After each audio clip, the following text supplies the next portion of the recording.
علی کو نبی اکرم صلی اللہ علیہ وسلم نے اپنا نائب بنا کر چھوڑا تھا جب غزوہ تبوک میں جا رہے تھے مدینے میں۔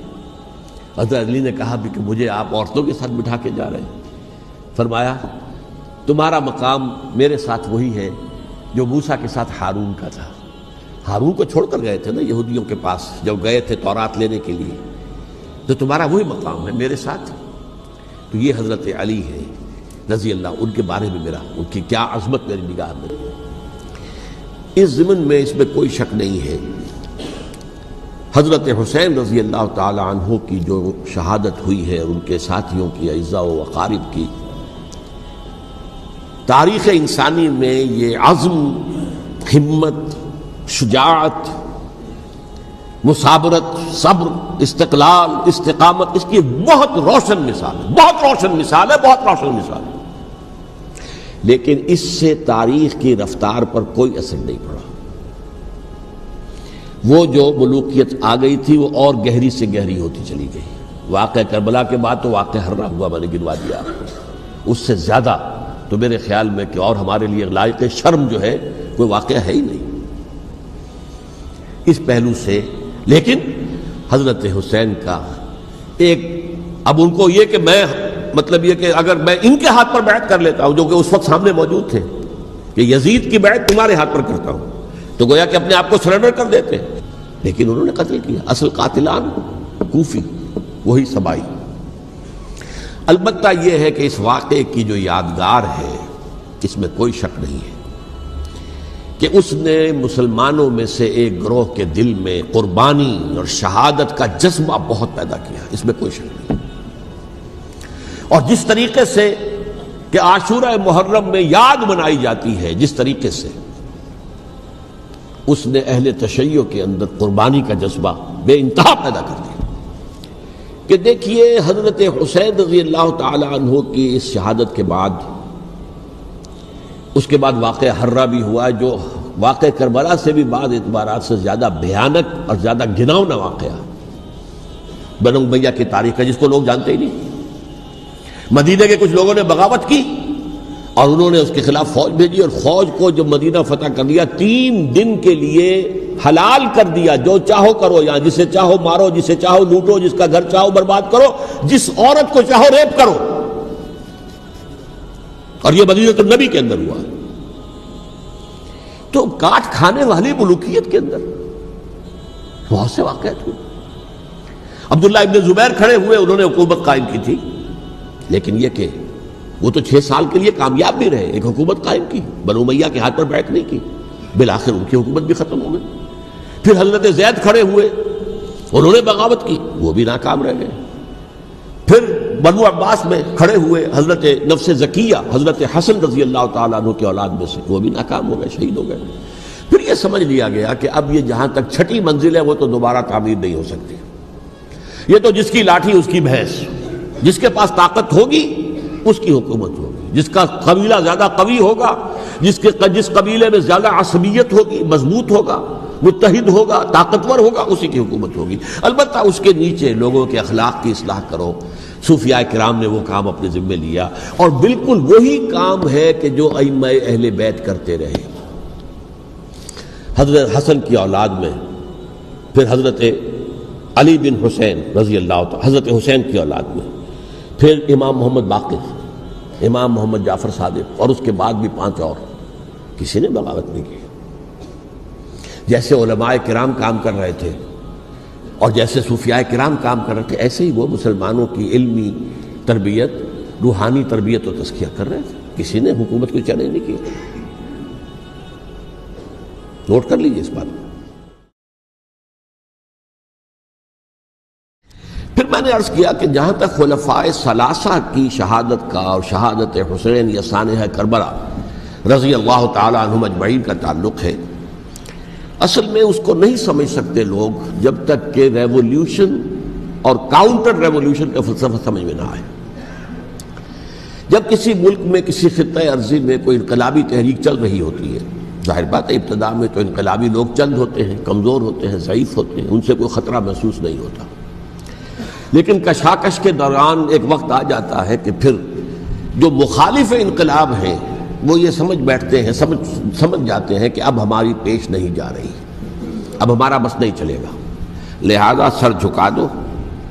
اسے پنجابی محاورے میں کہا جاتا ہے نیوی پاؤ، اس وقت تو وقت کو گزارو۔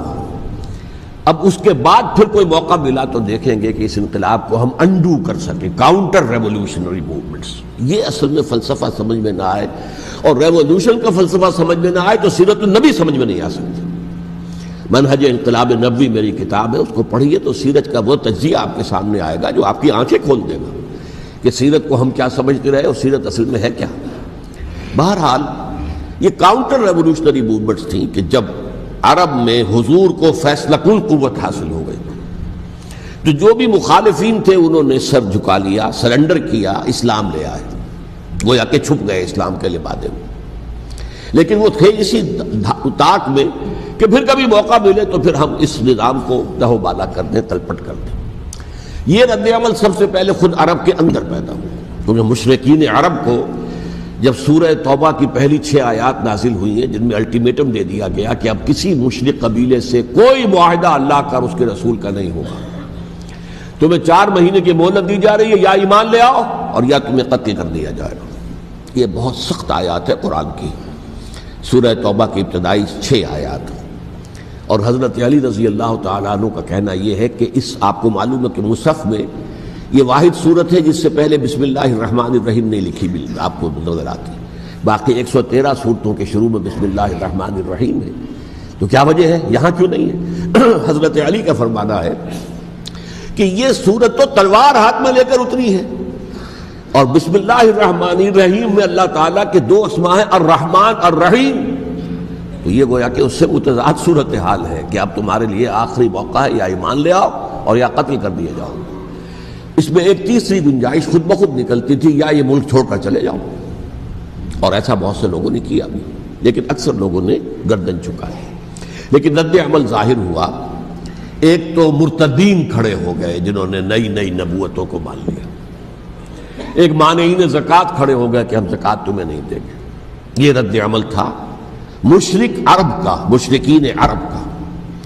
اور حضرت ابو بکر رضی اللہ تعالیٰ عنہ کے دفتر فضائل کا یہ بڑا اہم باب ہے، ود این آئرن فسٹ، حالانکہ وہ بہت رقیق القلب، کمزور نحیف الجثہ انسان تھے، لیکن یہ کہ عظیمت کوہ ہمالیہ جو ہے ان کے اندر ظاہر ہوئی ہے، ود این آئرن فسٹ انہوں نے ان ساری جو رد عمل کی جو تحریکیں تھیں انہیں کچل کر رکھ لیا، اور پھر پورے عرب کو گویا کہ اثر نو اس میں اسلام کے نظام کو کنسولیڈیٹ کر کے حضرت عمر کے حوالے کر دیا رضی اللہ تعالیٰ عنہ۔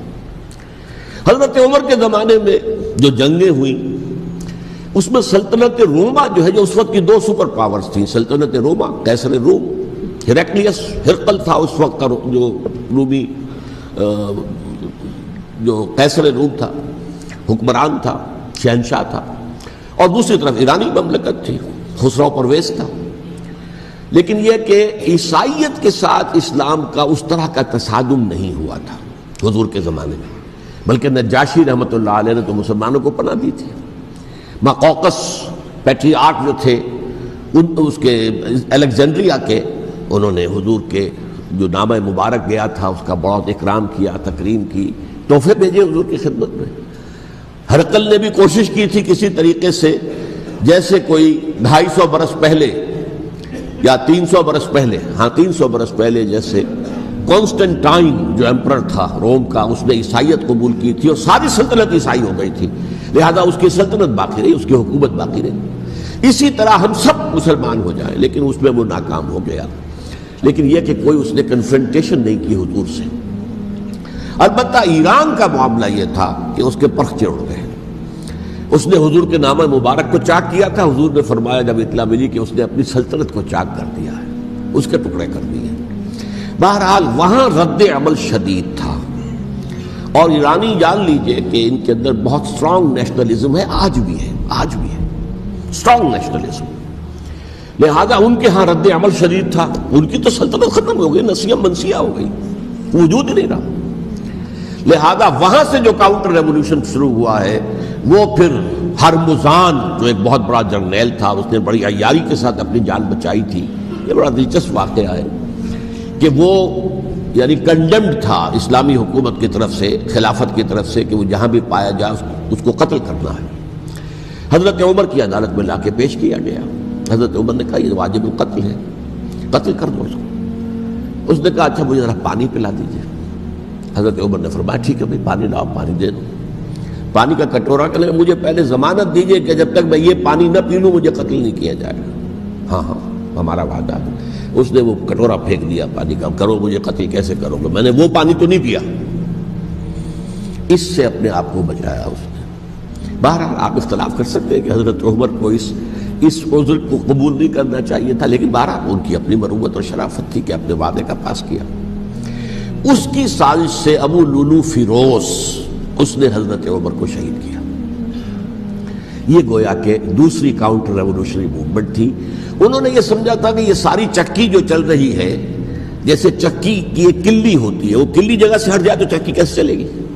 یہی بات حضرت علی نے فرمائی تھی حضرت عمر سے رضی اللہ تعالی عنہما۔ جب شام کے محاذ پر کچھ پسپائی سی ہو رہی تھی تو حضرت عمر نے ارادہ کیا میں خود جاؤں گا محاذ پر اور کمانڈ کروں گا۔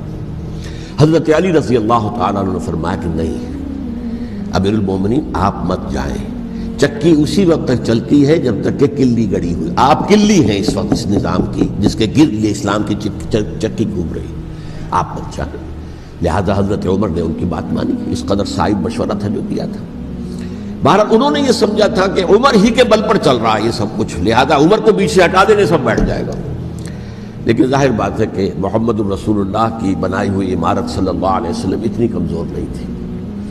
اس کے بعد حضرت عمر کے انتقال کے بعد حضرت عثمان کا انتخاب ہوا، اور حضرت عثمان کے بھی 10 سال پہلے جو ہے وہ بالکل حضرت عمر کی جو دور خلافت ہے اس کے بالکل مشابہ ہے، مماثل۔ ہمارے ذہنوں میں یہ تصور بٹھا دیا گیا ہے کہ سارے 12 سال شاید فتنہ ہی فتنہ رہا، فساد ہی فساد رہا، دنگا رہا، لڑائی رہی۔ نہیں، 10 سال پورا امن، اور جس طریقے سے فتوحات کا سیلاب حضرت عمر کے زمانے میں جا رہا تھا اسی طریقے سے حضرت عثمان کے 10 سالوں کے دوران گیا۔ آخری 2 سالوں میں ایک فتنہ اٹھا ہے، یہ فتنہ کیا ہے اس کو سمجھ لیجیے۔ مذاہب کی جو 3 سے کنفرنٹیشن ہوئی تھی، ایک تو یہ کہ مملکتوں میں سے مملکت ہرقل، مملکت روم، مملکت ایران۔ رومی سلطنت کی 2 ٹانگیں مسلمانوں نے توڑ دی، شمالی افریقہ سے نکال دیا، مغربی ایشیا سے نکال دیا، لیکن یورپ میں وہ قائم تھا، اس کی سلطنت تھی۔ لیکن ایرانی سلطنت کا بالکل تیا پانچا ہو گیا، ختم ہو گیا۔ اسی طریقے سے 3 مذاہب سے کنفرنٹیشن ہوئی۔ مشرکین عرب سے، اس کا میں بیان کر چکا ہوں، ان کا پہلا وار حضرت ابوبکر کے عہد خلافت میں ہو گیا۔ دوسرے جو عیسائیوں کا معاملہ تھا ان سے بھی کوئی تصادم نہیں ہوا حضور کے حیات طیبہ کے دوران، لیکن جو یہودیت بطور مذہب، اس کو ظاہر بات ہے کہ اسلام نے اس کو ختم کیا تھا کم سے کم جزیرہ نما عرب سے۔ مدینے میں 3 قبیلے تھے جو اپنی غداری کی وجہ سے اور اپنی صلح کو توڑنے کے جرم کی پاداش میں 2 نکالے گئے، اور تیسرا جو ہے اس کے تمام جو جوان افراد تھے انہیں قتل کیا گیا۔ پھر خیبر پر حملہ کیا گیا اور خیبر کو جو ہے فتح کیا گیا، وہ یہودیوں کا بہت بڑا گڑھ تھا، اور جو مدینے سے نکالے گئے تھے وہ بھی وہیں جا کر مقیم ہو گئے تھے۔ تو اس اعتبار سے، اور پھر یہودی اپنے آپ کو سمجھتے تھے اللہ کی طرف سے دنیا میں جو نمائندہ جو ہے امت وہ ہم ہیں، اب انہیں معزول کر کے امت محمد کو وہاں پر کھڑا کر دیا گیا صلی اللہ علیہ وسلم۔ لہذا وہ بہت زیادہ جو سمجھیے ایگریوڈ، سب سے زیادہ جن کو گزند پہنچا ہے حضور کے دست مبارک سے، وہ یہودی تھے۔ لہذا ان کا جو رد عمل آیا ہے وہ ہے جس کے نتیجے میں حضرت عثمان شہید ہوئے، حضرت علی شہید ہوئے، حضرت حسین شہید۔ اب اس چیز کو اچھی طرح سمجھیے، یہ جو رد عمل ہے یہ ایک شخص کے ذریعے سے آیا، اور اسی لیے بعض لوگ یہ سمجھتے ہیں کہ یہ خامخواہ کی کہانی ہے، کیا ایک آدمی اتنا بڑا کام کر سکتا؟ عبداللہ ابن سبا ایک یہودی جو اسلام کا لبادہ اوڑھ کر حضرت عثمان کے عہد خلافت میں مدینے میں آ گیا، ٹھیک، اس کے بارے میں تو میں بعد میں عرض کروں گا، لیکن ایک شخص کیا کچھ کر سکتا ہے اس کی مثال میں صاحب دے دوں آپ کو۔ پہلے حضرت مسیح علیہ السلام کے پورے دین کو ایک شخص نے ختم کر دیا، سینٹ پال جسے دنیا جانتی ہے جس کے نام سے، توحید کو تثلیث میں بدل دیا۔ حضرت عیسیٰ علیہ السلام تو توحید کی تلقین کر کے گئے تھے، توحید ختم، تثلیث آ گئی۔ جس میں پہلے باپ ماں اور بیٹا تھے، اس کے بعد باپ بیٹا اور روح القدس ہو گئے، تثلیث۔ نمبر 2، شریعت موسوی کو ساقط کر دیا، لہذا اب پالزم جو ہے، کرسچینٹی نہیں رہی، وہ حضرت عیسیٰ کو کہہ کر گئے تھے کہ شریعت موسوی تم پر لاگو رہے گی، نافذ رہے گی، ساقط کر دیا۔ نمبر 3، اس نے عیسائیت کے دائرہ تبلیغ کو وسیع کر دیا، جنٹائلز یا گوئمز کے اندر بھی، غیر یہودیوں میں، حالانکہ حضرت مسیح کہہ کر گئے تھے کہ تمہیں صرف یہودیوں سے خطاب کرنا ہے، اور میں صرف اسرائیل کے گھرانے کی کھوئی ہوئی بھیڑوں کی تلاش میں آیا۔ اب آپ دیکھیے حضرت مسیح کے فوراً بعد اور حضرت مسیح کی زندگی کے دوران جب تک کہ وہ موجود تھے، وہ بدترین دشمن تھا حضرت مسیح علیہ السلام کا۔ بعد میں لبادہ اڑا، اور یہ کہ مجھے مکاشفہ ہوا ہے، مکاشفے میں مسیح سے میری ملاقات ہوئی ہے، میں ان پر ایمان لے آیا ہوں، اور پھر اس نے اپنے زہد اور دینداری کا جو بھی فراڈ تھا اس کے نتیجے میں اپنی حیثیت بنا لی، دین مسیحی کو بالکل ختم کر دیا۔ آج کہاں ہے وہ دین مسیحی؟ دی 100 کے مصنف نے بھی صاف لکھا ہے کہ جب تک حضرت مسیح دنیا کے اندر موجود تھے، عیسائیت کی حیثیت یہودیت نے ایک فرقے سے زیادہ نہیں تھی، یہودیوں کا ایک فرقہ، ایک جماعت، بس۔ یہ سینٹ پال ہے جس نے اسے ایک مستقل مذہب کی حیثیت اختیار کی ہے، تو اٹ شوڈ بی کالڈ پالزم، اور یہ ایک آدمی کا کارنامہ۔ اسی طریقے سے یہ تو ہو گیا حضرت مسیح کے فوراً بعد، رفع سماوی کے فوراً بعد۔ 1500 برس کے بعد ایک تحریک چلی ہے یورپ کے اندر، اصلاح مذہب، اور اس کی پشت پر بھی یہودی ذہن تھا۔ یہودی ذہن نے عیسائیت کو 2 حصوں میں تقسیم کر دیا، کیتھولک اینڈ پروٹیسٹنٹس، اور پروٹیسٹنٹس کو اپنا اعلی کار بنایا۔ یہ ایک علیحدہ مضمون ہے جس پر میں تفصیل میں نہیں جانا چاہتا، میری کتاب بھی موجود ہے اس موضوع پر، سابقہ اور موجودہ مسلمان امتوں کا ماضی، حال اور مستقبل، اس میں نے تفصیل بیان کی۔ یہ جو تقسیم ہوا ہے تو وہ پہلی بات ایک یہودی، جیسے کہ علامہ اقبال نے، مارکس بھی تو ایک یہودی تھا نا، تو ابلیس کی مجلس شورا میں بڑا پیارا شعر ہے، وہ یہودی فتنہ گر، وہ روح مصدق کا بروز، ہر قبا ہونے کو ہے اس کے جنوں سے چاک چاک۔ یہ ایک یہودی فتنہ گر مارکس نے وہ تصور دنیا کو دیا جس نے عظیم انقلاب برپا کیا روس کے اندر، بولشوک ریولوشن، اور جو پھر آدھی دنیا تک پھیل گیا۔ آج سے 50 سال پہلے امریکہ کانپتا تھا، روس کے سامنے کھڑا ہوا کانپ رہا تھا، اس لیے کہ روس سائنٹیفک ترقی میں امریکہ سے بہت آگے تھا، اس کے ایسٹروناٹس پہلے گئے ہیں خلا کے اندر، امریکہ تو بہت پیچھے تھا۔ بہرحال اس نے جس طریقے سے USSR کا خاتمہ کرایا ہے وہ ایک علیحدہ بات ہے، میں اس وقت اس طرف نہیں جانا چاہتا، لیکن جان لیجئے کہ وہ ایک شخص کا کارنامہ، وہ یہودی فتنہ گر، وہ روح مصدق کا بروز، ہر قبا ہونے کو ہے اس کے جنوں سے تار تار۔ اسی طرح وہ عبداللہ ابن سبا، یہودی فتنہ گر۔ آج اہل تشیع میں سے بعض حضرات کہتے ہیں کہ یہ عبداللہ ابن سبا یہ تو افسانوی شخصیت ہے، اس کی حقیقت کوئی تھی ہی نہیں، حالانکہ ان کی اپنی کتاب میں رجال کشی کے اندر اس کا ذکر موجود ہے، اور یہ بھی موجود ہے کہ حضرت علی رضی اللہ تعالیٰ عنہ نے اپنے عہد خلافت میں اسے زندہ جلوایا ہے۔ اس کی وجہ کیا تھی؟ یہ آیا مدینے کے اندر اسلام کا لبادہ اوڑھ کر، اس نے چند عقیدوں کی اشاعت شروع کی۔ سب سے پہلے حضرت علی تو خدا ہیں، گاڈ انکارنیٹ، اوتار کا تصور، جیسے ہندوؤں میں ہے رام چندر جی خدا کا اوتار، اور عیسائیت میں بھی پہلے گاڈ انکارنیٹ کا تصور تھا کہ حضرت مسیح خدا کا اوتار ہے، انکارنیشن آف گاڈ۔ تو اس نے کہا کہ حضرت علی تو خدا کا اوتار ہے، خدا ہے۔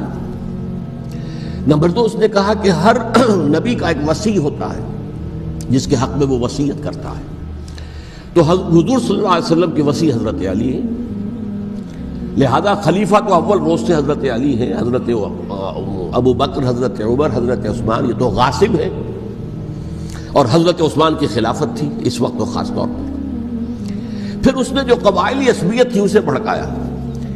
پرانی جو عصبیت چل رہی تھی قریش کے اندر، وہ 2 گھرانے ایک دوسرے کے مد مقابل تھے۔ دیکھیے، ایک ہوتا ہے قبیلہ، ایک ہوتا ہے گھرانہ۔ ہمارے پنجاب میں ایک قبیلہ ہے وٹو قبیلہ، اس کے گھرانے بہت سے، مانے کے، لالے کے، فجے کے، شامت کے، یعنی کوئی لالا تھا ان میں سے بڑا، ان کے بیٹے ہو گئے لالے کے، ان کی اولاد، خاندان یہ کہلاتے ہیں، قبیلہ ایک، یہ وٹو قبیلہ۔ تو تو قبیلہ تھا قریش، اس میں گھرانے بہت تھے، بنو ہاشم، بنو امیہ، بنو تیم، بنو عدی، یہ بہت سے گھرانے تھے۔ تو چوٹی کے دو گھرانے جو تھے وہ بنو ہاشم اور بنو امیہ، ان کے درمیان چپقلش تھی، مقابلہ، مسابقت، اور یہ مسابقت فی الخیر بھی ہوتی تھی۔ اگر انہوں نے غریبوں کو کھانے کھلائے ہیں تو ہم ان سے بڑھ کر کھلائیں گے، اگر وہ حاجیوں کی خدمت کرتے ہیں تو ہم ان سے بڑھ کر کریں گے۔ تو ان کے اندر یہ مسابقت فی الخیر کی تھی، لیکن چپقلش تھی کہ کوئی ہم سے آگے نہ نکل جائے، وہ سمجھتا تھا وہ آگے نہ نکل جائے۔ پر اس شخص نے اس پرانی عصبیت کو تازہ کیا کہ حضور تو بنو ہاشم میں سے تھے، لہذا خلافت حق ہے بنو ہاشم کا، یہ غاصب ہے۔ اس سے پہلے دو خلفاء جو تھے وہ نہ بنو ہاشم سے تھے نہ بنو امیہ سے تھے۔ حضرت ابوبکر بنو تیم میں سے تھے، چھوٹا قبیلہ تھا۔ حضرت عمر بنی عدی میں سے تھے، وہ بھی چھوٹا قبیلہ تھا۔ یہ حضرت عثمان پہلے خلیفہ جو بنو امیہ میں سے تھے، جن کی پرانی چپقلش بنو ہاشم سے تھی۔ اب اس کو موقع مل گیا کہ پرانی قبائلی عصبیت کو بھڑکائے۔ یہ ہے اصل میں اس فتنے کا پس منظر عبداللہ ابن سبا نے جو آ کر پھیلایا ہے، اور اس کی تفصیل میں اس وقت میں نہیں جا سکتا، کیسے یہ فتنہ پروان چڑھا، کیا انہوں نے اسٹریٹجی اختیار کی، کہ یہ کیا کرتے تھے، گروہ بنا کر بھیجتے تھے لوگوں کو، کوفے میں جاؤ تو وہاں پر دمشق کے گورنر کے خلاف اور مصر کے گورنر کے خلاف الزامات لگاؤ، اس نے یہ کیا، وہ غبن کر گیا، وہ یہ کر گیا، وہ خیانت کر رہا ہے، وہ رشتہ داروں کو پال رہا ہے، اور عثمان کے خلاف بھی تقریریں کرو رضی اللہ تعالی عنہ۔ دمشق میں جاؤ تو کوفے کے گورنر کے خلاف، کیونکہ دمشق کے گورنر کے خلاف بات کرو گے تو لوگوں کو معلوم ہوگا کہ یہ جھوٹ بول رہے ہیں، لیکن یہ کہ وہاں تو تم بات کرو کوفے کے گورنر کے خلاف اور مصر کے گورنر کے خلاف اور حضرت عثمان کے خلاف۔ مصر میں جاؤ تو بات کرو کوفے کے اور شام کے گورنر کے خلاف اور حضرت عثمان کے خلاف۔ یہ انہوں نے ایسا اٹھایا، اور اس زمانے میں آپ کو معلوم ہے ذرائع رسل و رسائل تھے نہیں، نہ اس فتنے کی پتہ چل سکا جب تک کہ وہ فتنہ جو ہے پوری طرح برگ و بار لا کر تراور درخت نہیں بن گیا۔ اس کے نتیجے میں حضرت عثمان رضی اللہ تعالی عنہ شہید ہوئے، اور خلیفہ پھر حضرت علی رضی اللہ تعالی عنہ کو انہی سوائیوں نے، جنہوں نے گھیراؤ کیا تھا، جنہوں نے حضرت عثمان کو شہید کیا ہے، یہی حضرت علی رضی اللہ تعالیٰ عنہ کے ارد گرد ہو گئے۔ اور حضرت علی رضی اللہ تعالیٰ عنہ بھی نہیں چاہتے تھے خلافت کی بیعت لینا، لیکن آخر کیا کرتے؟ کیا وہ امت کو بغیر خلیفہ کے چھوڑ دیتے؟ حضرت زبیر سے کہا گیا، انہوں نے نہیں مانا، رد کر دی بات۔ حضرت طلحہ سے کہا گیا، انہوں نے نہیں مانا۔ حضرت علی سے کہا گیا، اب عشرہ مبشرہ میں سے یہی تو تھے نا، لہذا انہوں نے تسلیم کر لیا، خلافت ہو گئی۔ لیکن اس کے بعد جو خانہ جنگی ہوئی ہے، اس خانہ جنگی کے نتیجے میں نوٹ کر لیجئے کہ 1,00,000 کے قریب مسلمان ایک دوسرے کی تلواروں اور نیزوں اور برچھیوں اور تیروں سے ختم ہو گئے، ہلاک ہو گئے۔ یہ ہماری تاریخ کا تاریک ترین باب ہے۔ 5 سال، 4.5 سال حضرت علی کی خلافت کے، اور 6 مہینے حضرت حسن کی خلافت کے رضی اللہ تعالی عنہ۔ اس سے کیا ہوا کہ ایک طرف تو اسلام کی جو توسیع ہو رہی تھی، تھمتا نہ تھا کسی سے سیل رواں ہمارا، وہ سیلاب رک گیا، انٹرنل سیبوٹاج ہو گئی نا، اب تو اندر ہی آپس ہی میں اگر دست و گریبان ہو گئے تو باہر اب کیا توسیع کرتے ہیں، وہ توسیع کا عمل رک گیا۔ اور یوں سمجھیے کہ جیسے ٹرک اگر کبھی چل رہا ہو، بھرا ہوا ہو، لوڈڈ، اور وہ چڑھائی چڑھ رہا ہو، تو اگر کہیں موشن ٹوٹ جائے، ٹرک کو رکنا پڑے، تو ڈرائیور کے جان پر بن جاتی، اس لیے کہ اس کو دوبارہ سٹارٹ کرنا، اور جبکہ وہ چڑھائی پر ہے، انکلائن پر ہے، آسان کام نہیں ہوتا، خطرہ ہوتا ہے وہ پیچھے جو ہے وہ نہ جائے۔ اور پہاڑی علاقوں میں آپ کو معلوم ہے ذرا پیچھے چلے جانے کا مطلب جو ہے بہت خطرناک جو ہے نتیجہ نکل سکتا ہے۔ بہرحال حضرت علی رضی اللہ تعالیٰ عنہ نے اپنے خلافت میں ایک کام یہ کیا، اب اس کی کیا مصلحتیں تھیں یہ تو انہی کے علم میں ہوگا، ہم قیاس کر سکتے ہیں، اور میں اس میں نہیں جانا چاہتا۔ ابھی تک خلافت کا مرکز تھا مدینہ منورہ، حضرت ابوبکر، حضرت عمر، حضرت عثمان، وہیں جہاں حضور صلی اللہ علیہ وسلم رہے تھے اور جہاں پر کہ حضور مدفون تھے۔ لیکن حضرت علی نے اپنا مرکز جو ہے وہ کوفہ بنا دیا۔ اچھا، اس کی ایک ظاہری وجہ یہ سمجھ میں آتی ہے کہ اسلام کا جو پھیلاؤ ہو گیا تھا، وہ سلطنت اتنی وسیع ہو گئی تھی کہ مدینہ منورہ بہت جنوب میں اور بڑے صحرا کو عبور کر کے جانا ہوتا تھا۔ کوفہ جبکہ ایسی مقام پر تھا کہ جہاں سے مشرقی راستہ جا رہا، ایران کو، عراق، ایران عراق کے اندر تو ہے وہ شہر کوفہ، اور پھر ایران اور خراسان اور ہندوستان کو راستہ جا رہا ہے، وہیں سے شمال کی طرف جا رہا ہے، شام کی طرف اور ترکی کی طرف، اور وہاں سے پھر یہ کہ مغربی افریقہ کو بھی کنٹرول کرنا، جو شمالی افریقہ کو وہ بھی آسان تھا۔ بہرحال حضرت علی نے کوفہ کو اپنا مرکز بنایا، اور نتیجہ یہ ہوا کہ سبائیوں کا بھی مرکز وہی بن گیا، چونکہ انہوں نے اپنے آپ کو گردا گرد رکھا حضرت علی کے رضی اللہ تعالیٰ عنہ۔ اب ظاہر بات ہے کسی پرٹیکولر پرسن کے خلاف تو کوئی مقدمہ موجود تھا نہیں، بلکہ جب جنگ جمل ہو رہی تھی، ابھی جنگ نہیں ہوئی تھی، حضرت عائشہ، حضرت طلحہ، حضرت زبیر وہ لے کر آئے تھے ایک لشکر اس مطالبے کے لیے کہ حضرت عثمان کے قاتلوں کو سزا دی جائے، قصاص لیا جائے۔ حضرت علی رضی اللہ تعالیٰ عنہ سے گفت و شنید ہو رہی تھی، حضرت علی جو ہے اس پر آمادہ ہو گئے کہ ٹھیک ہے، میں جو بھی قاتلین عثمان ہیں ان کو گرفتار کر کے سزا دوں گا۔ این اسی وقت کوفے کی مسجد کے اندر جو ہے 10,000 کا مجمع کھڑا ہو گیا، ہم سب قاتل عثمان ہیں، لو ہم سے بدلہ کہاں سے لوگے؟ اور انہوں نے کیا کیا، جاتے ہی جنگ چھیڑ دی، اور جب چھڑ جائے تو یا مرو یا مارو، اس کے علاوہ تو کوئی چارہ کار ہوتا ہی نہیں۔ ایک رات میں 10,000 مسلمان شہید ہوئے، جن میں 2 عشرہ مبشرہ میں سے حضرت زبیر اور حضرت طلحہ رضی اللہ تعالیٰ۔ تو یہ صورت تھی، سبائیوں نے گھیراؤ کیا حضرت علی کا رضی اللہ تعالیٰ۔ حضرت معاویہ دعوے دار نہیں تھے خلافت کے، قطعاً نہیں، ان کا صرف ایک دعویٰ تھا، اور وہ یہ تھا کہ عثمان کے قاتلوں کو گرفتار کرو، یا خود سزا دو یا ہمارے حوالے کرو، ہم اس سے قصاص لیں گے۔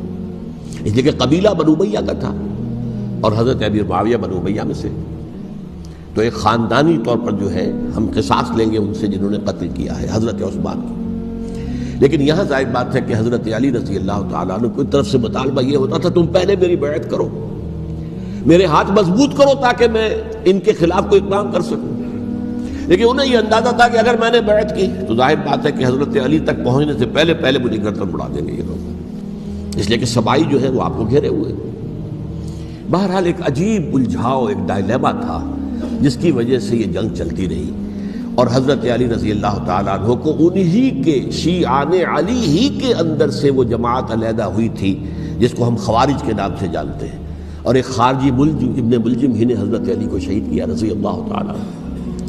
پھر حضرت حسن رضی اللہ تعالیٰ عنہ، اب دیکھیے کس قدر صحیح بات تھی جو حضرت علی رضی اللہ تعالیٰ عنہ نے فرمائی جب ان سے کہا گیا کہ کیا ہم آپ کے بیٹے حسن کے ہاتھ پر بیعت کر لیں رضی اللہ تعالیٰ عنہ۔ فرمایا نہ میں تمہیں اس کا حکم دیتا ہوں نہ میں اس سے روکتا ہوں، یہ تمہارا معاملہ ہے، امرہم شورا بینہم، تم اپنے باہمی مشورے سے جو فیصلہ کرو گے ٹھیک ہے، میں نہ حکم دیتا ہوں نہ روکتا ہوں۔ اس کا کیا مطلب ہے؟ باپ کے بعد بیٹے کی خلافت ہرگز حرام نہیں ہے، ورنہ کہتے کیسے ہو سکتا ہے میرا بیٹا؟ نہیں، یہ نہیں کہا آپ نے۔ حضرت عمر سے بھی کہا گیا تھا کہ اپنے بیٹے کو نامزد کر دیں، عبداللہ ابن عمر کو، تو انہوں نے جواب میں کیا کہا؟ اسے تو طلاق دینی بھی نہیں آتی۔ انہوں نے اپنی کسی زوجہ کو طلاق دی تھی، اور اس میں جو صحیح ترین طریقہ ہے وہ اختیار نہیں کیا تھا، انہیں طلاق دینی تک نہیں آتی تو میں اسے خلیفہ بنا دوں۔ یہ نہیں کہا تھا کہ باپ کے بعد بیٹا خلیفہ نہیں ہو سکتا، یہ تو نہیں تھا، کہیں حرام نہیں ہے، نہ کتاب و سنت میں، نہ کوئی حدیث ہے، نہ کہیں قرآن مجید میں۔ تو حضرت علی نے بھی فرمایا رضی اللہ تعالیٰ، نہ میں روکتا ہوں نہ حکم دیتا ہوں، یہ تمہارا اپنا معاملہ ہے۔ بہرحال حضرت حسن رضی اللہ تعالیٰ عنہ نے حضرت امیر معاویہ سے صلح کر لی، خلافت ان کے سپرد کر دی۔ دیکھیے میں حضرت ابوبکر، حضرت عمر، حضرت عثمان، حضرت علی کے ساتھ حضرت حسن کے دور خلافت کو بھی خلافت راشدہ میں سے سمجھتا ہوں، اور تبھی 30 سال پورے ہوتے ہیں اس حدیث کے مطابق کہ حضور نے فرمایا خلافت 30 برس رہے گی پھر ملوکیت آ جائے گی۔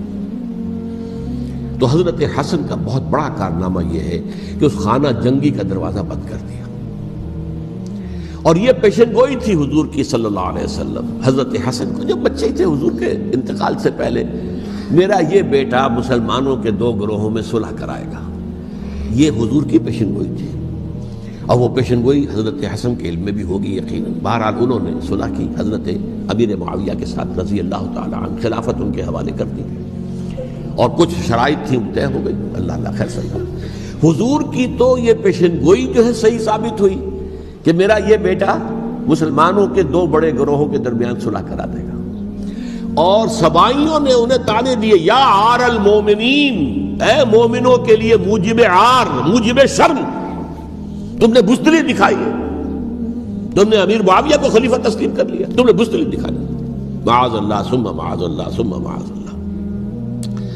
اب میں کچھ باتیں حضرت امیر معاویہ کے بارے میں کہنا چاہتا ہوں، اس لیے کہ وہاں اس میں نے حضرت معاویہ کے بارے میں یہ تو بہت شدت کے ساتھ کہا تھا، اور میں اب بھی اس پر قائم ہوں اور پوری طریقے سے قائم ہوں۔ میرا مستقل موقف یہی ہے کہ حضرت معاویہ رضی اللہ تعالیٰ عنہ کے دور خلافت کو ہم خلافت راشدہ میں شامل نہیں سمجھتے، اہل سنت میں سے کوئی بھی نہیں سمجھتا، لیکن اس کے ساتھ میں نے حضرت امیر معاویہ کے کچھ مناقب بھی بیان کیے تھے تاکہ پلڑا جو ہے ترازو کا اس کے دونوں پلڑے سامنے آ جائیں۔ لیکن یہ کہ وہ حصہ میرے اس بیان کا نکال دیا گیا، ختم کر دیا گیا۔ یہ میں نہیں جانتا کہ اس میں کیا مصلحت دیکھی گئی ہے، اس میں تو کسی کے لیے کوئی معاملہ ایسا نہیں تھا کسی کے جذبات کو جو ہے وہ ٹھیس پہنچانے والا، کیونکہ میں نے کہا وہ خلیفہ راشد نہیں تھے، صاف میں نے کہا، بلکہ وہ دور ملوکیت کا آغاز ان سے ہو گیا ہے۔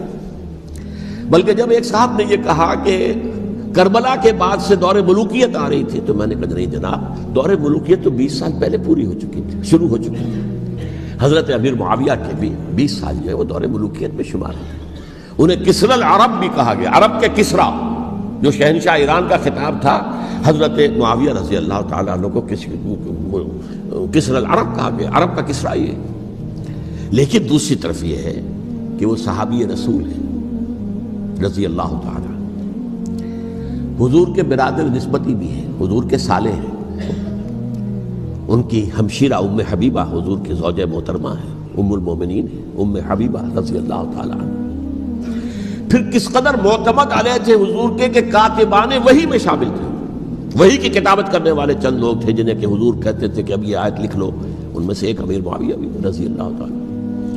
تو بڑے توازن کی ضرورت ہے۔ دیکھیے صحابہ کرام کا جہاں تک تعلق ہے، اہل سنت کا موقف یہ ہے کہ صحابہ تو کلہم عدول، صحابہ سب کے سب نیک نیت ہیں، اور ان کی روایت جو ہے قبول کی جائے گی، رد نہیں کی جائے گی، ان پر کوئی جرح و تعدیل نہیں ہوگی، اس لیے کہ ان کا تزکیہ محمد الرسول اللہ صلی اللہ علیہ وسلم نے کیا تھا۔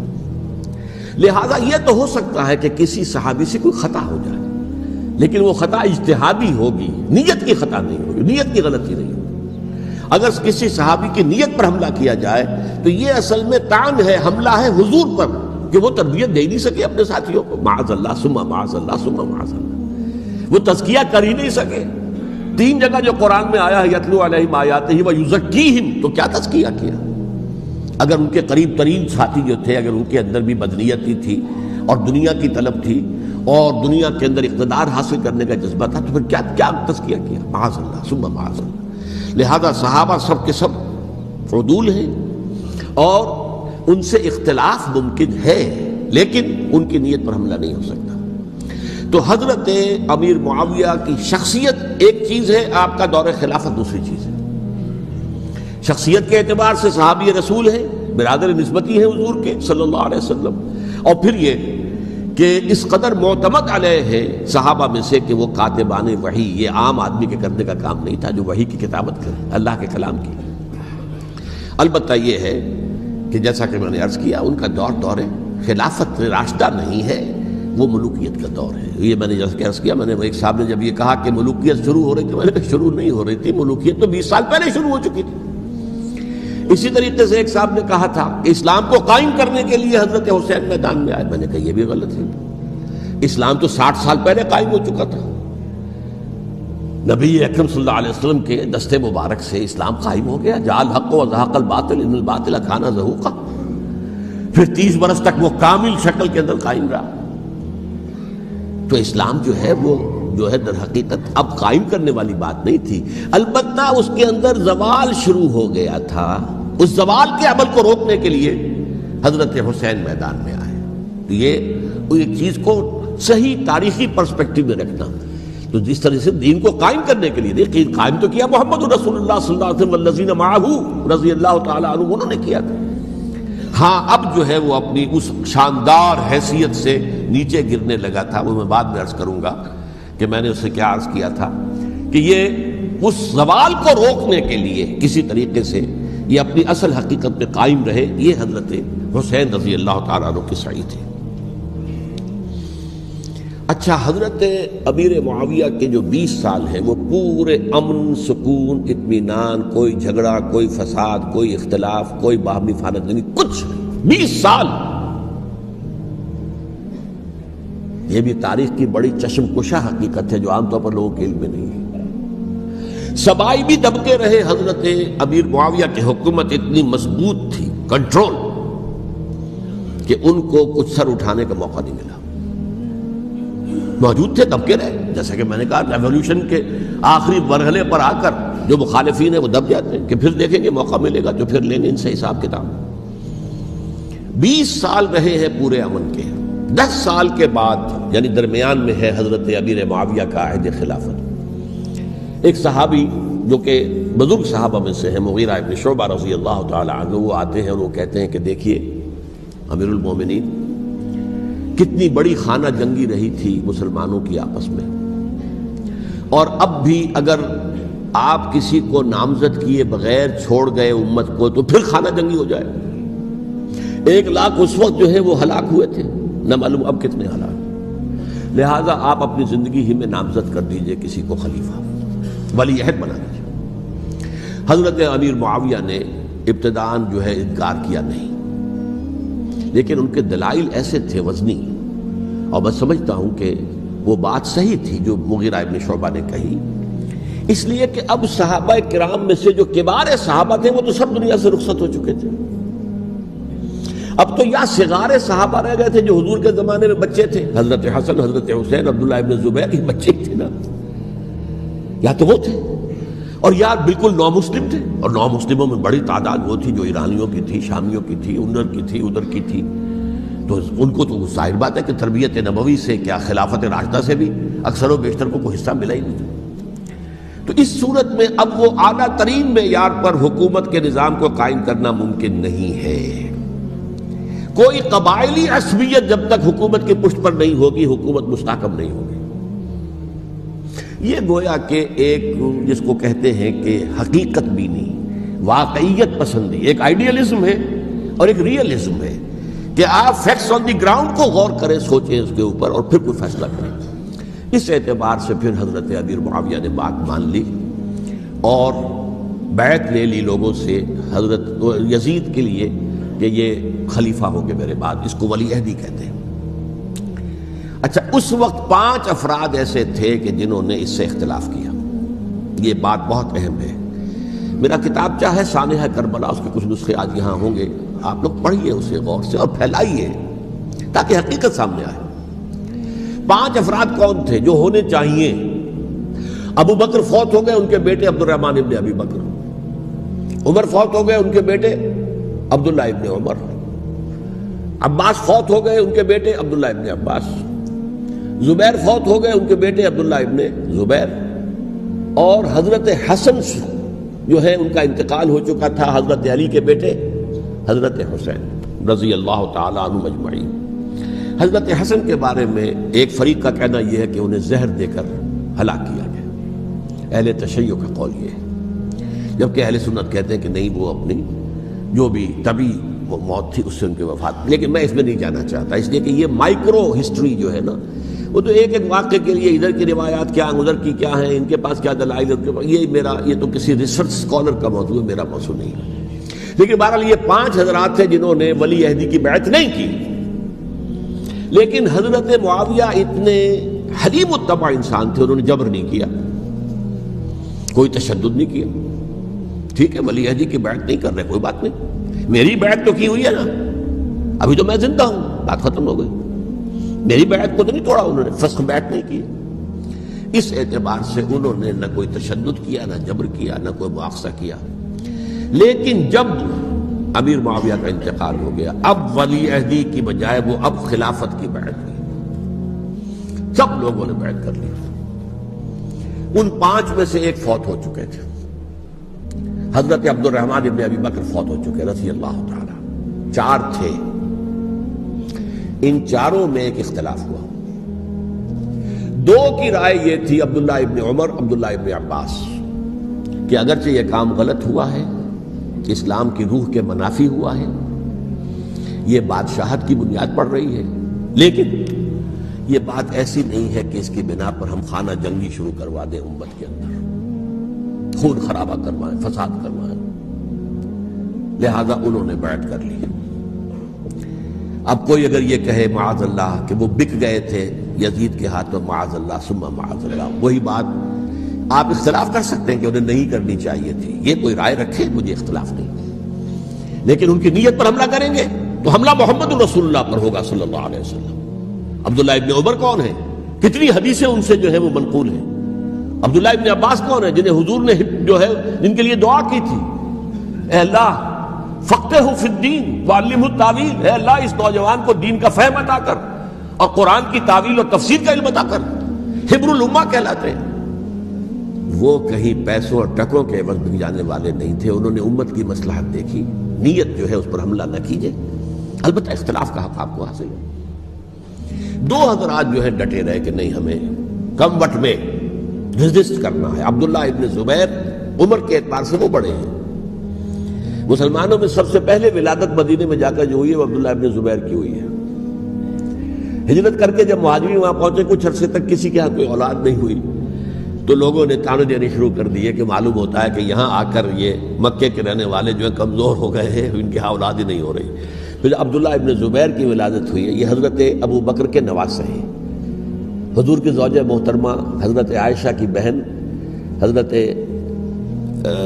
دیکھیے ابھی نام نکل گیا ہے جی، حضرت اسماء رضی اللہ تعالی عنہا عنہما، یہ ان کے صاحبزادے ہیں، حضرت زبیر کے بیٹے۔ ان کا فیصلہ ہوا کہ ہمیں رجسٹ کرنا ہے کم وٹ میں، ایٹ اینی کاسٹ۔ حضرت حسین ابن علی رضی اللہ تعالی عنہما کا بھی فیصلہ ہوا کہ ہمیں رجسٹ کرنا ہے کم وٹ میں۔ البتہ ان میں بھی ایک اختلاف ہو گیا، یعنی یہ دو تو جڑے رہے، ان دو میں اختلاف ہو گیا۔ عبداللہ ابن زبیر کا کہنا یہ تھا کہ ہمیں حجاز میں رہنا چاہیے، یہ سرزمین ہے جس میں نبوت کی برکات سب سے زیادہ ہیں، یہاں ہم مضبوط قلعے کے اندر ہیں، ہمیں یہاں سے جو ہے رجسٹ کرنا چاہیے اور ختم کرنا چاہیے اس نظام کے اندر جو خرابی آ گئی اس کو۔ حضرت حسین رضی اللہ تعالیٰ عنہ کے پاس خطوط کا تانتا بنا ہوا تھا، کوفے سے لوگ خط لکھ رہے تھے، آئیے آئیے آئیے، ہم آپ کے ہاتھ پر بیعت کریں گے، ہم آپ کے ہاتھ پر بیعت کریں گے، ہم آپ کے ہاتھ پر بیعت کریں گے۔ یہی وہ کوفہ جو حضرت علی کا دارالخلافہ رہا تھا اور جو پھر سبائیت کا گڑھ بن گیا تھا۔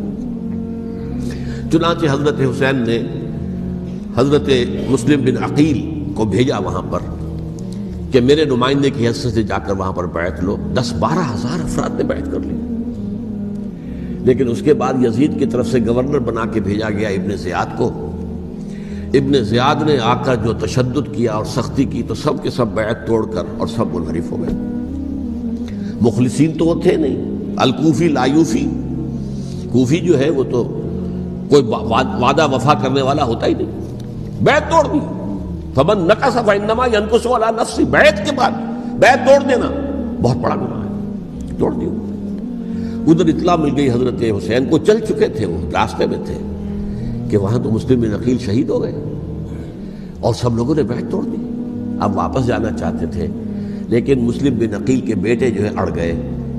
یہ عرب کی اپنی ایک جو ہے پرانی ان کی حمیت اور ان کا قبائلی نظام کہ اب ہم اپنے والد کے خون کا قصاص لیے بغیر نہیں جائیں گے۔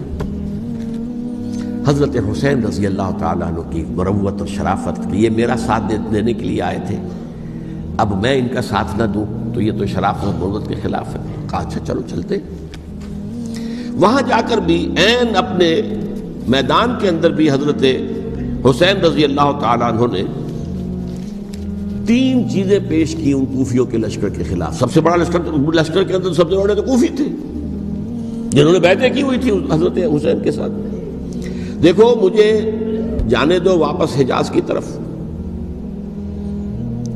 یا مجھے سرحدوں پر بھیج دو تاکہ میں کافروں کے ساتھ جنگ کرتے ہوئے اپنی جان دے دوں، یا مجھے یزید کے پاس جانے دو، میں اپنا معاملہ اس سے طے کر لوں۔ لیکن کوفیوں کو یہ گوارا نہیں تھا۔ اگر یہ یزید کے پاس پہنچ گئے تو ہمارا کچا چٹھا بیان کر دیں گے کہ مجھے تو ان لوگوں نے برگلا کر بلایا تھا۔ اس لیے کہ دیکھیے حضرت امیر معاویہ کے 20 سالوں کے دوران میں بتا چکا ہوں، ان کی حکومت اتنی مستحکم تھی کہ اس کے خلاف کوئی فتنہ اٹھانا ممکن نہیں تھا. اب چونکہ ایک چینج اوور ہوا تھا، اور چینج اوور میں آپ کو معلوم ہوتا ہے کہ ایک جس کو کہتے ہیں every thing is in the melting پاٹ، ابھی تو یہ درمیان کے اندر معاملہ ہے، تو انہیں موقع ملا، سر اٹھایا حضرت حسین رضی اللہ تعالیٰ عنہ کو، جو خطوط لکھے جس کے کہ تھیلے کے تھیلے اور بوریوں کی بوریاں بھری ہوئی حضرت حسین کے ساتھ تھی، وہ کہا کہ آئیے ہم آپ سے بیعت کریں. انہوں نے نہیں مانا. اور اصل میں حضرت حسین کے قاتل وہ کوفی ہیں، وہ بزدل، وہ منافق، جنہوں نے بیعت کر کے بیعت توڑی.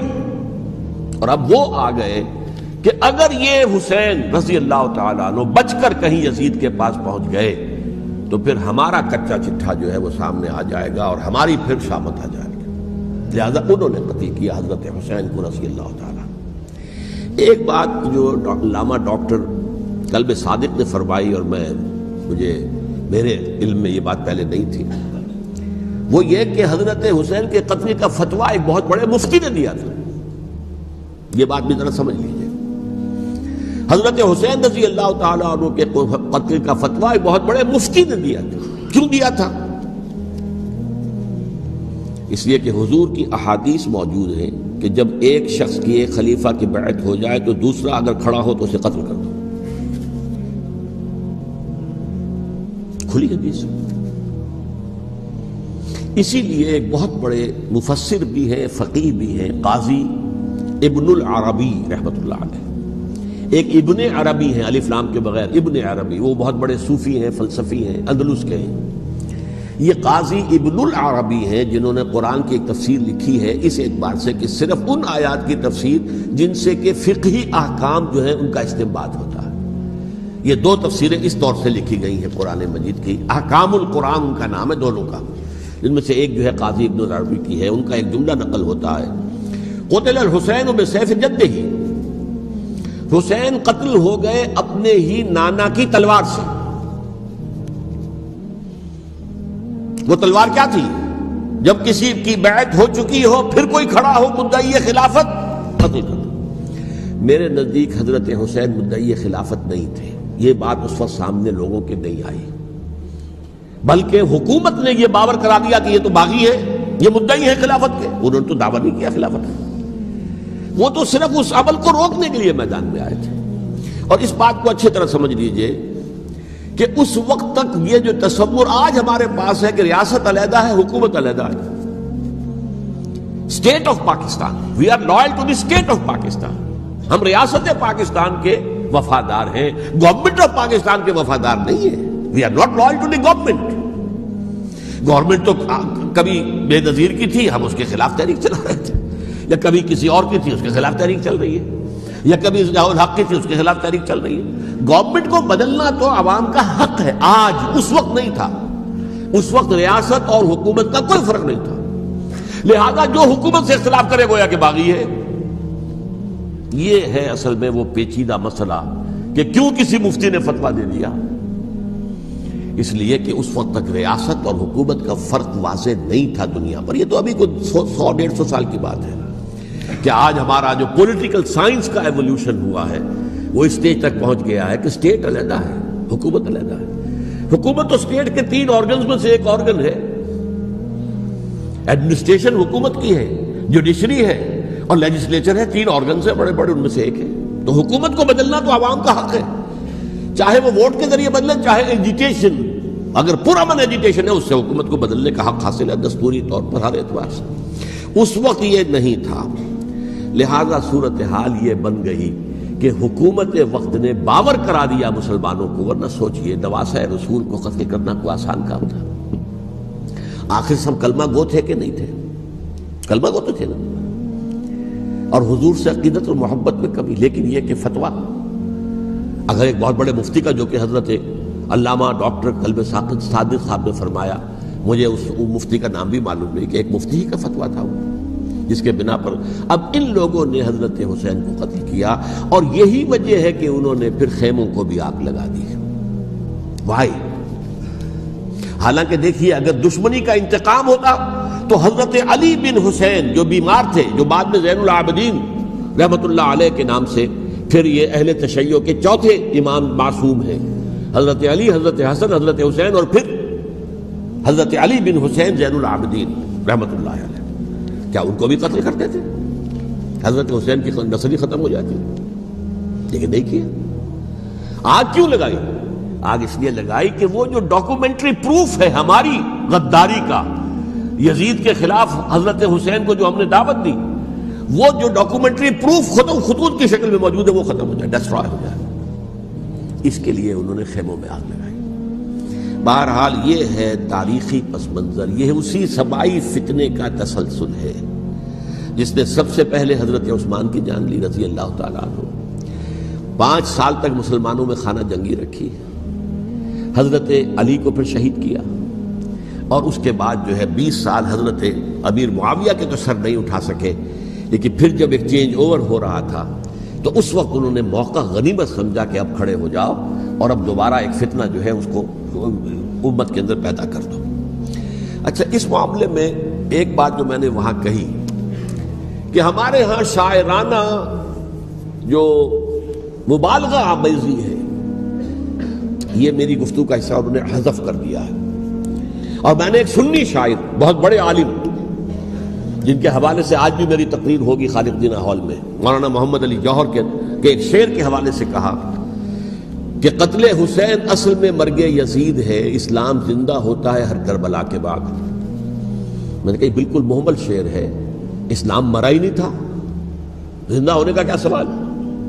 اور اگر کسی درجے میں مزمحل یا زخمی ہوا تھا تو وہ تو رہا، کربلا کے بعد بھی رہا، یزید کی حکومت بھی رہی، بنو امیہ کی حکومت بھی چلی، کوئی تبدیلی تو نہیں آئی۔ یہ کیا کہہ رہے ہیں؟ اسلام زندہ ہوتا ہے کربلا کے بعد؟ میں نے کہا اسلام مرا نہیں تھا۔ جیسے میں نے یہ کہا کہ ملوکیت جو ہے وہ اب شروع نہیں ہوئی، ملوکیت تو 20 برس پہلے شروع ہو چکی تھی حضرت امیر معاویہ کے، لیکن ظاہر بات ہے کہ حضرت حسن نے، حضرت حسین نے اس کو قبول کیا، اور حضرت حسین نے تو پھر 10 سال تک ولی عہدی جو تھی چاہے بیعت نہیں کی لیکن اس کے خلاف میدان میں آ کر چیلنج تو نہیں کیا۔ اس اعتبار سے یہ معاملہ جو ہے اسلام زندہ ہوتا ہے کربلا کے بعد، یہ بے تکی بات ہے۔ ہاں، حضرت شاہ اسماعیل شہید رحمۃ اللہ علیہ کی اگر میں تشبیہ کو، تمثیل کو سامنے رکھوں تو اسلام کی عمارت 6 منزلہ ہے، 6ٹھی منزل ٹاپ کی وہ گر گئی، 5 منزلیں انٹیکٹ تھیں، اسلام مرا نہیں تھا۔ عدالت میں شریعت کے مطابق فیصلے ہو رہے تھے، قاضی تھے، مفتی تھے، شریعت نافذ تھی، اسلام کہاں مرا تھا؟ جبکہ خود کہہ رہے ہیں علامہ قلب صادق کے ایک مفتی کے فتوے سے ہی حضرت حسین کو قتل کیا گیا۔ اب وہ مفتی کی رائے، اس کی بدنیتی ہو، جو بھی ہو وہ جانے، اللہ جانے، لیکن عام مسلمان کیا کرے؟ اس پہلو سے اسلام مرا نہیں تھا۔ ہاں، ایک منزل گر گئی تھی، وہ گری رہی، 1000 برس تک گری رہی، یہاں تک کہ آ کر مغربی امپیریلزم نے اس کے گرایا، ملوکیت کا معاملہ ختم کیا، اور وہ جبرین ملوکیت دوسری آ گئی، ورنہ وہی بادشاہی چلی ہے۔ بلکہ دور بنو امیہ میں وہ بادشاہی پوری طرح اس نے بالوں پر نہیں نکالے تھے، اصل باروں پل تو اس نے نکالے ہیں دور بنو عباس میں آ کر، اور پھر سلاطین جو ہے جو ترک خلفاء ہے، ان کا بھی بادشاہت تھی، اور کیا تھا، وہ خلافت تو نہیں تھی۔ تو یہ تو اسلام میں جو بھی نقص واقع ہو گیا تھا، کبھی واقع ہو گئی تھی، وہ جو کی تو برقرار رہی، اس کو بھی تسلیم کیا۔ میں اللہ کا شکر ادا کر کے کہتا ہوں کہ دونوں حضرات، دونوں شیعہ دانشور اور بڑی اعلیٰ سطح کے جو شیعہ عالم تھے، انہوں نے اس بات کو تسلیم کیا اور میری اس بات کو چیلنج نہیں کیا۔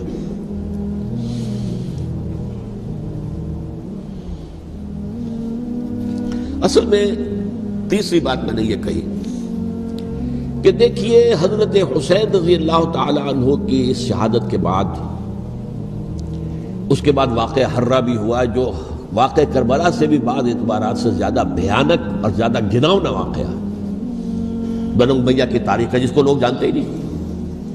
مدینہ کے کچھ لوگوں نے بغاوت کی اور انہوں نے اس کے خلاف فوج بھیجی، اور فوج کو جب مدینہ فتح کر لیا، 3 دن کے لیے حلال کر دیا، جو چاہو کرو، یہاں جسے چاہو مارو، جسے چاہو لوٹو، جس کا گھر چاہو برباد کرو، جس عورت کو چاہو ریپ کرو،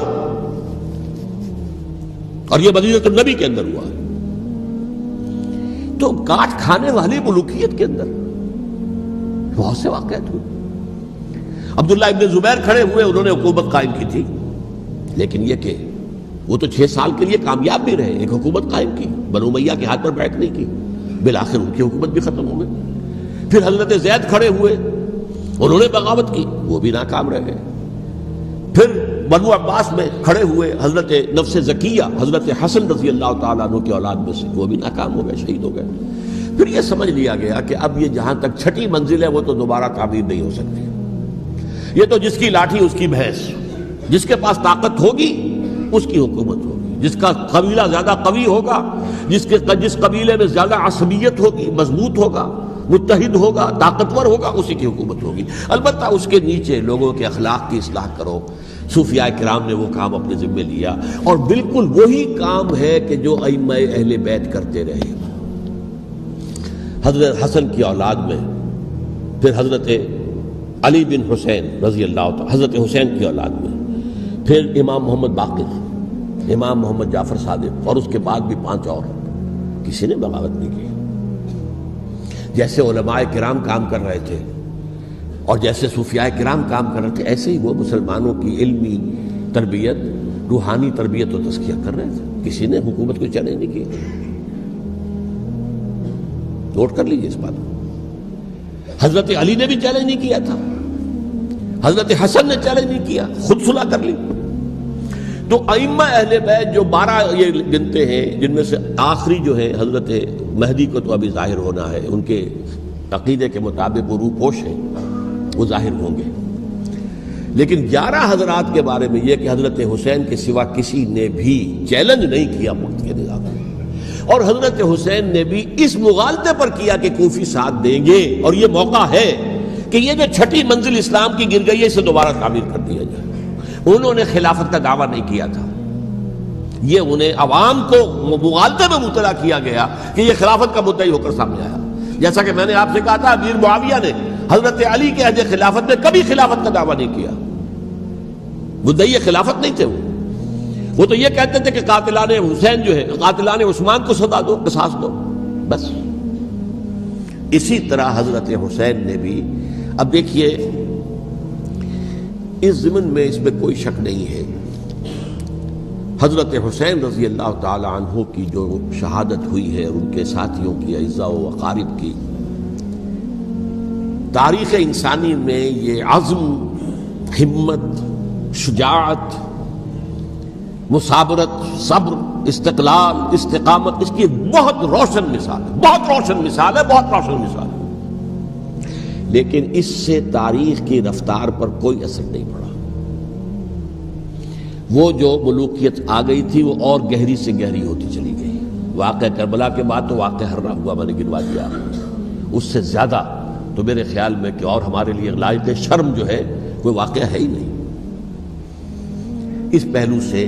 لیکن حضرت حسین کا ایک، اب ان کو یہ کہ میں مطلب یہ کہ اگر میں ان کے ہاتھ پر بیعت کر لیتا ہوں، جو کہ اس وقت سامنے موجود تھے، کہ یزید کی بیعت تمہارے ہاتھ پر کرتا ہوں، تو گویا کہ اپنے آپ کو سرنڈر کر دیتے۔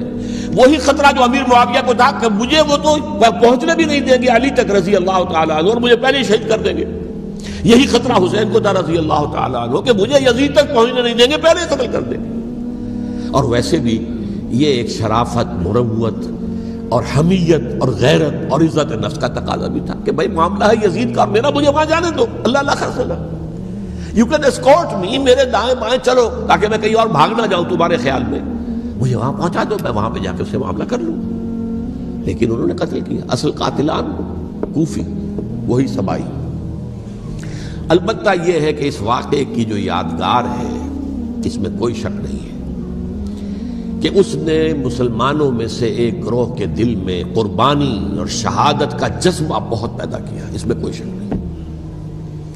اور جس طریقے سے کہ عاشورہ محرم میں یاد منائی جاتی ہے، جس طریقے سے اس نے اہل تشیع کے اندر قربانی کا جذبہ بے انتہا پیدا کر دیا، اگرچہ وہ جذبہ بروئے کار نہیں آتا، اس لیے کہ ان کے ہاں یہ عقیدہ ہے، یہ طے ہے کہ جب تک حضرت مہدی ظاہر نہیں ہوں گے ہم کسی کے خلاف بغاوت نہیں کریں گے۔ یہ پوری تاریخ میں ان کا معاملہ رہا، تمام جو ہے ائمہ اہل بیت کا معاملہ رہا، جب تک مہدی نہیں آتے keep sitting and keep waiting, wait and see, that's all. یہ تو خمینی صاحب نے کیا ہے، آیت اللہ خمینی صاحب نے، کہ انہوں نے یہ ایران کے شیعوں کو باور کرایا کہ بھائی جب آئیں گے حضرت مہدی آ جائیں گے، لیکن ہم اب ہاتھ پر ہاتھ رکھ کر بیٹھے رہیں، باطل کو چیلنج بھی نہ کریں، ہمیں کچھ تو کرنا چاہیے، وہ ہاتھ پاؤں ہلانے چاہیے، اور کچھ نہیں تو مہدی کا راستہ جو ہے صاف کرنا چاہیے، تمہید کرنی چاہیے، ان کے راستہ ہموار کیا جائے۔ تو یہ ان کی بڑی عظمت ہے آیت اللہ خمینی صاحب کی کہ اہل تشیع ایران کے جو ہے ان سے انہوں نے یہ بات منوا لی کہ ہم بالکل انرٹ نہیں بیٹھے رہیں گے، بلکہ اب انہیں نائب امام قرار دے کر اور ولایت فقیہ کے فلسفے کے حوالے سے، یہ دو چیزیں ان کی جو ہیں بنیادی فلسفے کی ہیں، وہ اس وقت میرا موضوع نہیں ہے، انہوں نے عوام کو ایسا کھڑا کیا ہے کہ 20,000 سے لے کر 30,000 کے درمیان انسانوں نے جانیں دے دی، عورتوں کے جلوس نکلے، شیرخوار بچہ گود میں ہے عورت کے، اور گولی کھا رہی ہے اور مر رہی ہے، گر رہی ہے۔ اب سوچئے زندگی کتنی عزیز ہوتی ہے، اور شیرخوار بچے کے لیے ماں کی جو زندگی ہے، اس ماں کو اپنی زندگی کتنی عزیز تر ہوگی کہ اپنے لیے نہیں تو اس بچے کے لیے مجھے جینا ہے، لیکن نہیں، گولیاں کھائیں اور گری۔ یہ جذبہ انہی میں ہے۔ واقعہ یہ ہے کہ اہل سنت کے اندر یہ جذبہ نہ ہونے کے برابر ہے، یہ میں واشگاف الفاظ میں کہہ رہا ہوں۔ پورے عالم اسلام میں صرف شیعہ ایران ایسا نکلا ہے کہ جس نے بادشاہت کا خاتمہ کیا، باقی سعودی عرب میں بادشاہت بیٹھی ہوئی ہے، ڈٹ کر بیٹھی ہوئی، اربوں ڈالر کا ایک ایک محل بنتا ہے ان بادشاہوں کا، اور سنی سن ہے، سن، کوئی حرکت نہیں۔ وہ تو اب جو حرکت ہو رہی ہے وہ اینٹی امریکن حرکت ہے جو ہو رہی ہے، وہ در حقیقت وہ مسئلہ بالکل دوسرا ہے جو اس وقت ہو رہا ہے، لیکن یہ کہ عالم اسلام میں کوئی تحریک ایسے نہیں اٹھی۔ یہ اہل تشیع میں ہے جو بالکل استثنائی بات ہے کہ انہوں نے جو ہے ایک ایسا بادشاہ جس کو کہا جاتا تھا کہ اس کا جو اسلحہ خانہ ہے وہ ایشیا میں سب سے بڑا اسلحہ خانہ ہے، جو 2500 سالہ پرانی جو ایک عظمت تھی ایران کی، اس کو دوبارہ تازہ اور زندہ کرنا چاہتا تھا۔ 2500 سالہ برسی اس نے منائی تھی، اس کے لیے ایک شہر آباد کیا تھا کہ خسرو یا سائرس یا ذوالقرنین قرآن مجید کی اصطلاح میں اس کی یادگار بنائی تھی، اور وہ سوچ رہا تھا کہ وہی عظمت دوبارہ ایران کی ہوگی جو کہ خسرو کے زمانے میں تھی، جس کا قرآن مجید میں سورہ کہف کے اندر ذکر ہے، مشرقی فتوحات، مغربی فتوحات، شمالی فتوحات۔ تو وہ بادشاہ ہے، اس کو بھاگنا پڑا وہاں قربانی کی وجہ سے۔ تو یہ جو ہے واقعہ کربلا نے، اس میں کوئی شک نہیں ہے کہ ایک ایسی مشعل روشن کی ہے جس کو کہ ہر شخص کو دیکھنا چاہیے۔ یہ بھی انسان، جیسے کہ اقبال نے ایک شعر کہا تھا غالب کے لیے، فکر انسان پر تیری ہستی سے یہ روشن ہوا ہے، پرے مرغ تخیل کی رسائی تاک ہو جا۔ تو فکر انسان پر حضرت حسین کی قربانی سے یہ واضح ہوا ہے کہ انسان کس حد تک جا سکتا ہے قربانی دینے کے لیے اپنے کسی مقصد کے لیے۔ مقصد ان کا جو تھا، میں نے اسی لیے آیت پڑھی تھی، معاذ اللہ ثم معاذ اللہ۔ میں ایک آخری بات جو کہہ رہا ہوں وہ نوٹ کر لیجئے، ایک خاص انتہائی نقطہ نظر کے عام کیے جانے کی وجہ سے سنیوں میں بھی ایک انتہائی رد عمل پیدا ہوا ہے، ایکسٹریم رائٹسٹ سنیز۔ اگر ایک طرف سے حملہ کیا گیا ہے حضرت عثمان کی نیت پر، ان کو خیانت کا الزام لگایا گیا، ان پر اقربا پروری کا الزام لگایا گیا، حضرت ابو موسیٰ شریف پر خیانت اور غداری کا الزام لگایا گیا، یہ ساری چیزیں اگر صحابہ کرام کے اوپر ہوئی ہیں، امیر معاویہ پر، امیر اور عمرو بن العاص پر، تو جواب میں کچھ لوگ کھڑے ہو گئے، حضرت علی وہ اقتدار کے طالب تھے، معاذ اللہ ثم معاذ اللہ ثم معاذ اللہ۔ یہ اہل سنت کا موقف نہیں ہے۔ حضرت حسین اقتدار کے طالب تھے، ہرگز نہیں، ہرگز نہیں، ہرگز نہیں۔ وہی اصول جو میں نے بتایا تھا سب کے لیے لاگو رہے گا، وہ امیر معاویہ کے لیے ہے تو حضرت علی کے لیے بھی ہے، حضرت حسین کے لیے بھی ہے۔ کہ نیک نیت ہے، آپ ان کی کسی رائے سے اختلاف کر سکتے ہیں لیکن ان کی نیت پر حملہ نہیں کریں گے۔ نیت پر حملہ کریں گے آپ کا ایمان بالرسالت جو ہے وہ مجروح ہو جاتا ہے۔ یہ رسول کے ساتھ بھی، رسول نے ان کا تزکیہ کیا، یتلو علیہم آیاتہ ویزکیہم، اس کا سارا عمل محمد کا کیا ہوا ہے صلی اللہ علیہ وسلم۔ تو صحابی کے معاملے میں یہ ہمارے ہاں ان کو اہل سنت جو ہیں جو معتدل مزاج کے، اور اکثریت ان کی، یہ تو چند لوگ ہیں، ذرا قلم چلا لیتے ہیں تو ان کی بہت سی کچھ چھوٹی چھوٹی کتابیں بھی شائع ہو گئی ہیں بہت، لیکن انہیں اہل سنت نے قرار دیا ناسبی یا خارجی۔ جیسے خوارج نے کہا تھا حضرت علی بھی کافر ہیں اور حضرت امیر معاویہ بھی کافر ہیں، حضرت عمرو بن العاص بھی کافر ہیں، معاذ اللہ ثم معاذ اللہ۔ ایسے ہی کچھ لوگ حضرت حسین پر بھی الزام لگاتے ہیں کہ اقتدار کی ہوس اور طلب کے اندر انہوں نے یہ سارا سفر کیا تھا، اور بس یہ ہے کہ وہ جو بازی تھی وہ ہار گئے. اللہ خیر اللہ، اس سے آگے کیا ہے معاملہ؟ نہیں، معاذ اللہ ثم معاذ اللہ. اسی لیے میں نے آیت آج جو پڑھی تھی ایک اور جو بہت بظاہر آپ کو معلوم ہوئی ہوگی، غیر متعلق ہے میرے آج کے عنوان سے. تلک الدار الآخرۃ نجعلھا للذین لا یریدون علوا فی الارض ولا فسادا. یہ سورہ قصص کے آخری آیات میں سے. دیکھو یہ آخرت کا گھر جو ہے وہ ہم خاص کر دیں گے ان لوگوں کے لیے جو اس زمین میں اپنے اقتدار کے طالب نہیں ہوتے. زمین میں اقتدار کے طالب ہوگے فساد ہو جائے گا. تم بھی طالب، میں بھی طالب، جھگڑا ہوگا، لڑائی ہوگی، دنگا ہوگا، فساد ہوگا. تلک الدار الآخرۃ نجعلھا للذین لا یریدون علوا فی الارض ولا فسادا. جو لوگ زمین میں اپنے اقتدار کے طالب اور اس کے نتیجے میں فساد پیدا کرنے والے نہیں ہیں، ان کے لیے ہم نے آخرت کا گھر خاص کیا ہے. والعاقبۃ للمتقین، اور عاقبت جو ہے، انجام کار، آخرت جو ہے وہ تو متقیوں کے لیے ہے. اسی میں آئیں گے سب صحابہ کرام، خواہ وہ حضرت علی ہے رضی اللہ تعالیٰ عنہ، اور خواہ وہ حضرت امیر معاویہ ہیں، حضرت عثمان ہیں رضی اللہ تعالیٰ عنہما، خواہ حضرت حسن ہیں، حضرت حسین ہیں رضی اللہ تعالیٰ عنہما، خواہ عبداللہ ابن زبیر ہے، خواہ عبداللہ ابن عباس ہے، خواہ عبداللہ ابن عمر ہے رضی اللہ تعالیٰ عنہم اجمعین. اس اصول کو سامنے رکھ کر اختلاف آپ کر سکتے ہیں کسی سے بھی، لیکن کسی کی نیت پر حملہ کریں گے تو اصل میں آپ کا ایمان بالرسالت مجروح ہو جائے گا. علی کو نبی اکرم صلی اللہ علیہ وسلم نے اپنا نائب بنا کر چھوڑا تھا جب غزوہ تبوک میں جا رہے تھے مدینے میں. حضرت علی نے کہا کہ مجھے آپ عورتوں کے ساتھ بٹھا کے جا رہے ہیں. فرمایا تمہارا مقام میرے ساتھ وہی ہے جو موسیٰ کے ساتھ ہارون کا تھا. ہارون کو چھوڑ کر گئے تھے نا یہودیوں کے پاس جب گئے تھے تورات لینے کے لیے، تو تمہارا وہی مقام ہے میرے ساتھ. تو یہ حضرت علی ہے رضی اللہ، ان کے بارے میں ان کی کیا عظمت میری نگاہ میں. تو یہ 3 کتابچے ہیں، مجھے نہیں معلوم تیسرا یہاں ہے یا نہیں ہے. بہرحال آپ لوگوں کو ریکمینڈ کر رہا ہوں کہ ان کا مطالعہ کریں. اب یہ کہ آخری بات یہ ہے کہ اصل ہمارے کرنے کا کام کیا ہے. دیکھیے کیوں نہیں کیا کسی نے بھی خروج کا معاملہ وہ میں واضح کر چکا ہوں. بغاوت نہیں کی. کیوں؟ ایک تو ریاست اور حکومت میں فرق نہیں تھا. ذرا کھڑا ہو اور وہ باغی قرار پائیں گے، واجب القتل ہو جائیں گے، فتوے کی زد میں آ جائے، یہ معاملہ تھا. اور دوسرے یہ کہ عمارت پوری گری نہیں تھی، ایک منزل گری تھی نا. آج ہم کہاں کھڑے ہیں؟ پوری عمارت گری ہوئی ہے. نہ شرعی عدالتیں ہیں، نہ شرعی فیصلے ہیں، نہ احکام الہی نافذ ہے، نہ حدود اور قصاص کے معاملات ہیں، کچھ بھی نہیں. ہمارا فرض کیا ہے؟ حضرت حسین کی مدح کرتے رہیے، تعریف کرتے رہیے، صحابہ کرام کی مدح کرتے رہیے، مدح صحابہ، اس کے لیے مجلسیں قائم ہو رہی. بھائی کر کیا رہے ہو؟ تھے تو آبا وہ تمہارے ہی، مگر تم کیا ہو؟ ہاتھ پر ہاتھ دھرے منتظر فردا ہو. تلک امت قد خلت لہا ما کسبت ولکم ما کسبتم. وہ تو ایک امت تھی جو چلی گئی، اللہ کے ہاں پہنچ گئے. جو کچھ انہوں نے کمایا وہ ان کے لیے، تمہارے لیے نہیں ہے. تمہارے لیے وہ ہوگا جو تم کماؤ گے. ہمارے لیے راستہ اب یہی ہے کہ خلافت راشدہ کے مکمل نظام کو اثر نو قائم کرنے کے لیے منہج انقلاب نبوی کو اختیار کریں. میری کتاب اس پر، کیسٹس اس پر، آڈیو کیسٹس، ویڈیو کیسٹ، سی ڈیز، نہ معلوم ڈی وی ڈی، سب کچھ موجود.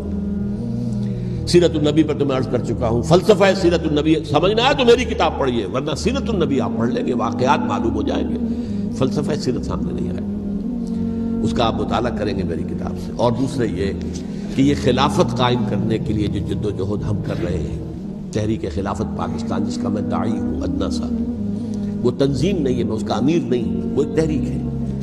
جیسے تحریک پاکستان کہلاتی تھی جس کی تنظیم تھی مسلم لیگ، پارٹی کا نام مسلم لیگ تھا، لیکن تحریک پاکستان. اس طرح تحریک خلافت پاکستان وہ ہم نے چلائی ہے تنظیم اسلامی کے تحت. یہ خلافت جب پہلی چلی تھی آج سے 84 سال قبل، نومبر 1921 میں خالد دینا ہال میں وہ مقدمہ چلا تھا، جس کے نتیجے میں بڑے بڑے جو لیڈر تھے ہمارے، مولانا محمد علی جوہر اور مولانا حسین مدنی اور مولانا ابوالکلام آزاد، ان سب کو 2 سال کی قید کی سزا سنائی گئی تھی. بغاوت، مقدمہ بغاوت، یہ خالد دینا ہال. اسی میں سن 91 یا 92 میں نے 3 دن تقریریں کی تھیں، جن میں آج سے پھر میں 3 تقریریں کرنے والا ہوں، ایک آج شام کو، ایک کل شام کو رات 9 بجے، آج بھی کل بھی، ایک پرسوں اتوار کی صبح کو 10 بجے ہے کیا 11 بجے۔ تو ان میں آپ حضرات شرکت فرمائیں تاکہ اصل جو ہمارے کرنے کا کام ہے، تاریخ کو بھی سمجھنا چاہیے، تاریخ کے عوامل کیا ہیں، کیا پس پردہ عوامل کار فرما تھے، کیا کسی شے کی اصل حقیقت ہے، وہ سمجھنا چاہیے۔ لیکن یہ ہے کہ اس اعتبار سے میں نے جب یہ لفظ استعمال کیا تھا اس مذاکرے میں، لپ سروس، کہ یہ ہم صرف لپ سروس کرتے رہے، مدح کے بیان کرتے رہے، منقبت بیان کرتے رہے، حضور کی نعتیں کہتے رہے، اس سے تو بات نہیں بنے گی جب تک کہ وہ فرض منصبی شہادت علی الناس کا جو ہمارے ذمے ہے بحیثیت امت محمد صلی اللہ علیہ وسلم اس کو ادا نہ کرے۔ مجھے خوشی ہے کہ اس کی بھی تائید دونوں حضرات نے کی، ہاں یہ لپ سروس کا معاملہ ہے۔ اللہ تعالی حضرت حسین کے نقش قدم پر چلتے ہوئے، بلکہ اصل میں تو ہمارے لیے اسوہ رسول ہے محمد صلی اللہ علیہ وسلم کا، اس پر چلتے ہوئے ہم پاکستان میں اسلام کا نظام خلافت قائم کرنے کی جدوجہد